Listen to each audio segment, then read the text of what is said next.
Menteri Koordinator Perekonomian Erlangga Hartarto menyelenggarakan pertemuan khusus dengan perwakilan sejumlah perusahaan asal Amerika Serikat yang bergerak di sektor ekonomi digital di sela-sela acara World Economic Forum Annual Meeting 2026 di Davos, Swiss.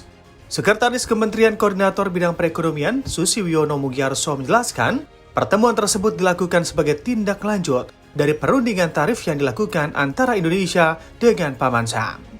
Menurutnya, dalam kesempatan itu, pimpinan sejumlah perusahaan teknologi ternama Amerika Serikat menyatakan ketertarikannya untuk berinvestasi di Indonesia seperti Nvidia, Amazon Web Services, DocuSign, CrowdStrike, dan Cloudflare. Pada kesempatan yang sama, Erlangga juga bertemu dengan Menteri Investasi Yordania Tarek Abu Ghazaleh dan pada pertemuan yang turut dihadiri oleh Menteri Investasi dan Hilirisasi, Kepala BKPM Rosan Roslani, dan Chief Investment Officer Danantara Pandu Syahrir mendiskusikan tindak lanjut dari nota kesepahaman antara Danantara dan Jordan Investment Fund terkait peluang investasi strategis di Kerajaan Hashemite Yordania.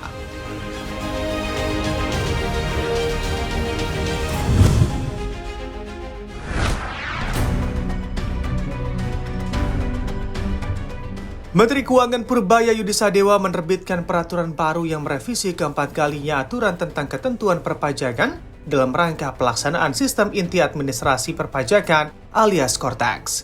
Peraturan Menteri Keuangan nomor 1 tahun 2026 itu menitikberatkan revisi aturan terkait penyesuaian kebijakan perpajakan pemanfaatan nilai BUMN atas pengalihan dan perolehan harta dalam rangka penggabungan, peleburan, pemekaran, atau pengambil alihan usaha. Perubahan pertama dalam PMK itu adalah definisi dari BUMN yang disebut sebagai badan usaha yang memenuhi minimal salah satu ketentuan berikut, seluruh atau sebagian besar modalnya dimiliki oleh negara Republik Indonesia melalui penyertaan langsung atau terdapat hak istimewa yang dimiliki negara Republik Indonesia.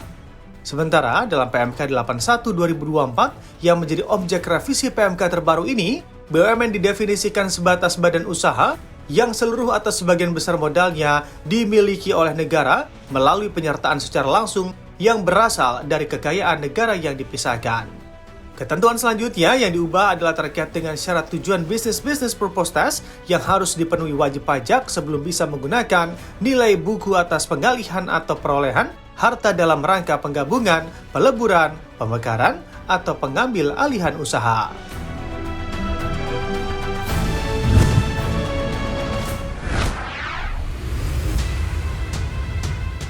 Direktorat Jenderal Pajak Kementerian Keuangan mencatat hingga 26 Januari 2026, sebanyak 12,52 juta wajib pajak telah mengaktifasi akun sistem perpajakan Cortex dengan rincian 11,58 juta wajib pajak orang pribadi, wajib pajak badan yang telah diaktifasi akun sebanyak 851.949, wajib pajak instansi pemerintah 89.144, dan wajib pajak PMSE sebanyak 223. Aktivasi akun ini menjadi langkah awal yang wajib dilakukan sebelum wajib pajak dapat mengakses berbagai layanan administrasi perpajakan digital termasuk pelaporan SPT tahun pajak 2025. Direktur Penyuluhan Pelayanan dan Humas Direktorat Jenderal Pajak Rosmauli mengatakan, pihaknya hingga pekan ke-4 Januari 2026 sudah diterima lebih dari 631.000 pelaporan SPT tahunan melalui sistem Cortex dengan dominasi wajib pajak orang pribadi karyawan. DJP telah mengingatkan wajib pajak untuk segera mengaktifkan akun Cortex lebih awal sehingga tidak terlambat dalam memenuhi kewajiban pelaporan dan pembaruan data. Aktivasi akun juga diperlukan untuk membuat kode otorisasi atau sertifikat elektronik yang dibutuhkan dalam penandatanganan dokumen perpajakan digital.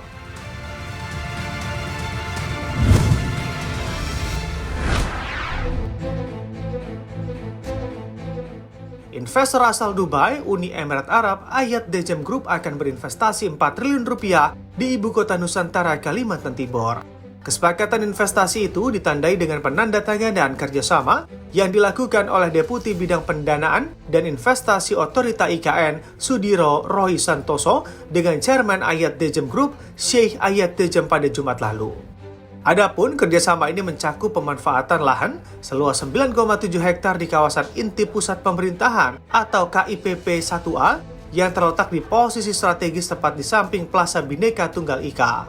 Di lokasi ini, Ayat Dejem Group akan mengembangkan kompleks perkantoran, area komersial, pusat perbelanjaan, serta fasilitas ibadah berupa masjid. Sementara itu, Deputi Bidang Pendanaan dan Investasi Otorita IKN, Sudiro Roy Santoso, menyambut positif tuntasnya kesepakatan alokasi lahan strategis tersebut. Sesuai dengan tahapan tersebut, pembangunan konstruksi fisik segera dimulai pada pertengahan tahun 2027 dan terus berlangsung secara berkelanjutan hingga 5 tahun ke depan. Sesuai dengan tahapan tersebut, pembangunan konstruksi fisik segera dimulai pada pertengahan tahun 2027 dan terus berlangsung secara berkelanjutan hingga 5 tahun ke depan. Realisasi investasi ini merupakan buah dari proses panjang dan komitmen serius kedua belah pihak.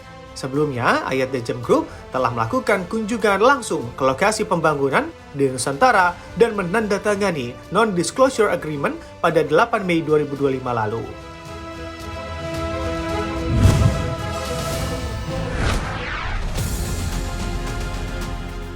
Gelombang PHK akan kembali menghantam Amazon. Dikabarkan pengurangan karyawan ini karena pengembangan AI yang kian inovatif. Dua orang sumber yang dilaporkan Reuters menyebutkan pemecatan akan dilakukan pada 30.000 pekerja. Jika benar, maka akan tetapi bakal jadi total PHK terbesar yang pernah dilakukan oleh Amazon selama 3 dekade setelah memangkas 27.000 pekerja pada 2022. Seluruh sumber mengatakan kebijakan pengurangan jumlah karyawan kali ini akan terdampak pada unit retail Amazon Web Services, Prime Video, dan sumber daya manusia. PHK ini bakal jadi kedua kalinya setelah Amazon memangkas 14.000 pekerjanya pada bulan Oktober lalu.